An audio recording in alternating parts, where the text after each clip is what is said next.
नमस्कार। आपके हंसते खिलते चेहरों को देखकर ऐसा प्रतीत होता है कि आप लोग यहाँ मन बनाकर आए हैं, ना कि मन मार के। आज मैं एक ऐसे ही विषय के बारे में बोलना चाहूंगा, मन। महाभारत का एक श्लोक है, मन एव मनुष्याणम कारणम बंधो मोक्ष। अर्थात मन ही मनुष्य के बंधन और मोक्ष का कारण है। सोचिए क्या होगा अगर यही मन जो हमें बंधनों में जकड़ सकता है, हमें उड़ान भी दे सके।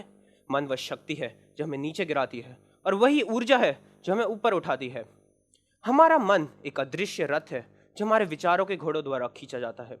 अगर घोड़ों को नियंत्रण में रखा जाए तो ये रथ हमें हमारी मंजिल तक ले जाएंगे, लेकिन अगर ये रथ अनियंत्रित हो जाए तो ये हमें कई दूर भटका देंगे। अगर हम इतिहास के पन्नों को पलट कर देखें तो जितने भी ऋषि मुनि हैं, हम उनको क्यों मानते हैं? क्या उनके पास कोई जादुई शक्ति है?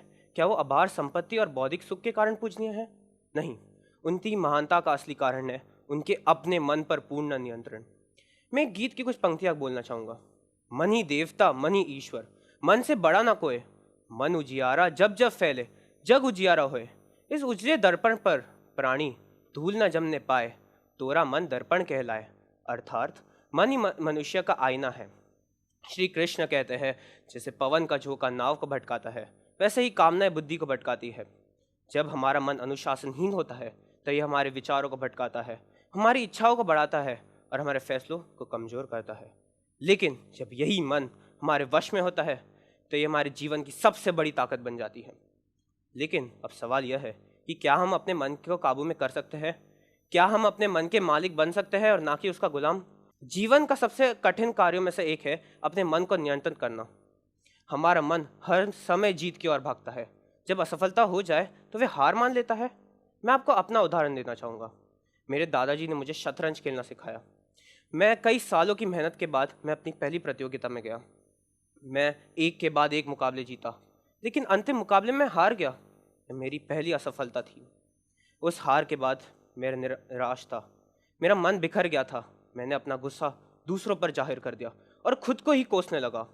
लेकिन समय के साथ मैंने सीखा कि हार ही मनुष्य का सबसे बड़ा शिक्षक है। सोहनलाल द्विवेदी जी ने कहा है कि असफलता एक चुनौती हो, उसे स्वीकार करो। क्या कमी रह गई देखो और सुधार करो। जब तक ना सफल हो नींद चैन को त्यागो तुम, संघर्ष का मैदान छोड़कर मत भागो तुम। कुछ किए बिना ही जय जयकार नहीं होती, कोशिश करने वालों की कभी हार नहीं होती। आजकल की भागती दौड़ती दुनिया में हम हर चीज़ को अपने नियंत्रण में लेना चाहते हैं, हमारे रिश्ते, करियर, भविष्य। लेकिन अगर हमारा मन ही हमारे नियंत्रण में ना हो तो ये सब कुछ खोखला हो जाता है। मन को नियंत्रित करना समुद्र मंथन के समान होता है।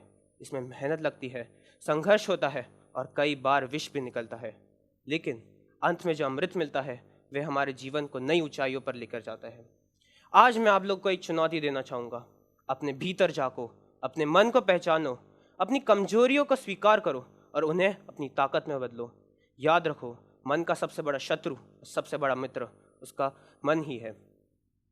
जब आप अपने मन को अपने नियंत्रण में ले लेते हो तब अपने जीवन के रचनाकार नहीं बनते, एक नई वास्तविकता के निर्माता बन जाते हो।